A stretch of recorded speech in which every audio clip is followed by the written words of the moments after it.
Hi there guys, Sam here. Welcome to another video where I'll go through the 718 Boxster GTS 4 litre, the car configurator. So I'll get straight into the video really. So yeah, as you can see on screen, Porsche have recently brought out the 718 GTS 4 litre models in the Cayman and the Boxster. This video is specifically around the Boxster. I have got a video on the Cayman as well if you'd like to check that video out on the link above. But this one specifically on the Boxster, as you can see straight into it, straight onto the technical specs, it's a very capable car. So you've obviously got 400 PS, not 64.5, 182 miles an hour. It's a special car. Now in the UK it starts from £65,949. The biggest difference of the new latest GTS is the fact that it's got a 4 litre naturally aspirated engine taken from the GT4. Slightly detuned, and actually one of the other changes is the rev limit is slightly lower. I think it's about 200 RPM less, but that's generally the main difference over the previous 718s, either the 2 litre or the 2.5 in the old GTS. So moving straight onto the configurator side of things, and Porsche again, they normally set it to their kind of special specifications, and the GTS comes basically fully loaded with everything. Alcantara, really nice wheels, really nicely optioned, and to be honest there's never really too much to configure. I think the hardest thing is going to be the colour, and actually let me know after I run through them what you think is the best colour for this car. I think the Boxster in itself kind of has quite a lot of history to it, because in the 90s Porsche were struggling. You know, they had the 911, they weren't doing that well financially, to be honest. They wanted to break into a market where they could have a car which was obviously a bit smaller, a bit more affordable, get people into the Porsche brand, and yeah, they fancied doing a convertible as well, and it was a big success, the Boxster. And actually the Cayman kind of came from the Boxster, so the Boxster was the sort of like the original small affordable car that they made, and this is obviously before Porsche started making SUVs, which has obviously sort of made the company stay alive and sort of enables us to see amazing cars like the GT3, the GT3 RS, GT4s, all of those kind of things. So out of all the colours that you can get, the standard colours are white, black, red and yellow, and they're all free of charge, but they're not metallic. I think the yellow looks great, but to be honest with you, you probably want a special colour with this kind of car. The metallic colours, I don't know about you, but they look pretty bland and subtle, which I don't think you really want in a Boxster. You kind of want it to be a bit special. It might not be a car you use every single day. So looking through the special colours, each of them costs an extra £1,658 on top of your RRP price, so brings the total up to £67,607. Python green looks really cool. It looks special. It kind of brings out that car. It looks good with the wheels. You've got the Miami blue, which again looks really nice. It's certainly a car that you'd walk up to and you'd be happy and proud to have on your drive.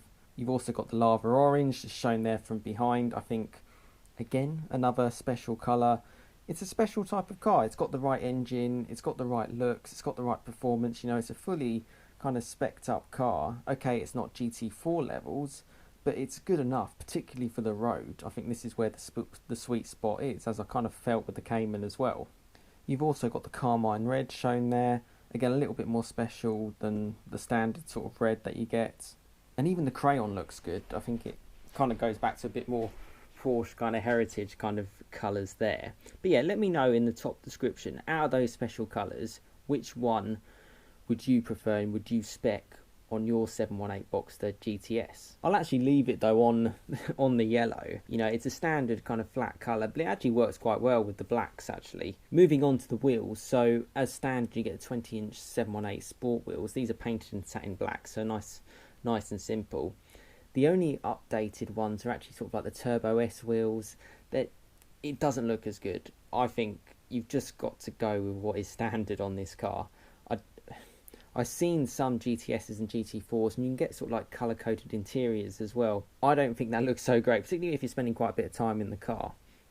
So I actually think sort of like, I know it's a bit more standard and dull inside, but you know, with the Alcantara and a few little touches here and there, it looks fine. And it will also save on the asking price as well, because Porsche love to make a lot of margin on the options, and you don't always see that money back. Moving on to a bit more of the technical data. So as I said before, it's a 182 mile an hour car. It's 0-64.5 seconds, and Porsche offer great sort of service and warranty kind of schemes. They know it's not a car you're going to use all the time.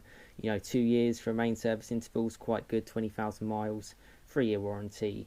You know, it's a good car to kind of have. It's got plenty of luggage space as well in the front if that's your kind of thing, you want to take it on a road trip. Weight-wise, one thing I mentioned again, and it's similar to the Cayman GTS 4-litre, it's because it's got a 4-litre engine. It's a heavier engine than the 4-cylinder, either the 2-litre or the 2.5 in the old GTS. I say old GTS, still the 718. And you're basically adding an extra sort of 50-60 kilos on your car. So it will affect the handling, as amazing as the sort of Porsche sophisticated suspension is. And if that's kind of your game, maybe sort of the Cayman or the Boxster T might be the right thing for you. I think noise wise kind of sells everything for this. But yeah, it is to note, you know, it's nearly a 1500 kilo car, all the new safety regulations, all the new particulate filters, everything combined unfortunately just makes cars heavier.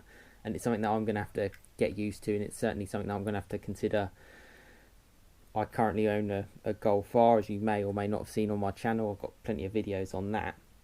With the new Mark 8 Golf R, I can only see it being a little bit more restrained. I think all manufacturers are sort of feeling the pain, and it's a real credit that Porsche have actually been able to kind of make this kind of car and bring the 4-litre in and make it sort of emissions friendly and meet all the right regulations that are kind of needed in sort of the EU and Europe and all those kind of things. So we'll end it there with the roof up. I actually think in Miami blue it looks great with the roof up. I think in the other colours it actually doesn't look so great. But nonetheless, it's good to see it, because if you live in the UK you might end up having it like that all the time. But it's certainly a special car that you use on special occasions on the weekends when you've got time. Nice break away from work, I guess, that kind of car. And for the money, I think it's really, really good. I was reading a great article about it in the latest Evo magazine, and yeah, they rated it a 5-star. They felt nothing was really wrong with it. It's a cut price GT4. If you compare it to, say, the GT4, the 718 Spider, which would kind of be its equivalent. Okay, yes, it's more GT4 inspired in terms of its sophistication, its suspension, and a little bit more power, only 20 PS, it's not massive.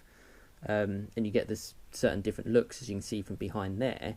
You are paying an extra £10,000 for it, and fundamentally it's the same engine. And I mean, if I go between the GTS 4-litre and the 718 Spider, you know, there's not masses in it.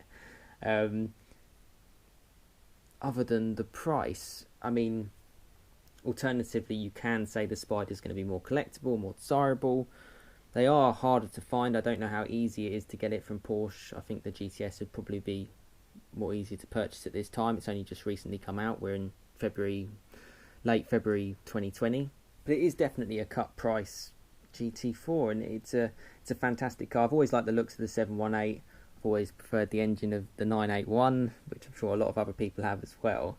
But this kind of, bridges the gap quite nicely, and it's good to see in this sort of age that they're kind of creating cars like this. And, you know, if you want a road trip or anything like that with your other half or with your friend or whatever, this is quite a good car to do it. And it's certainly something worth considering over, say, something like an Alpine A110, simply because you can have the roof down. There's not many cars that you can get the roof down, have kind of like the brand recognition of Porsche. Yeah, it's got its own little market in my mind. I can't see too much competition. That's quite a good thing when choosing a car. But yeah, I hope you enjoyed this video. Just a brief sort of configuration video on this car. I've done a few other configuration videos on Porsche, mainly like the Macan and the Cayman, stuff I'm interested in. And I hope you guys are as well.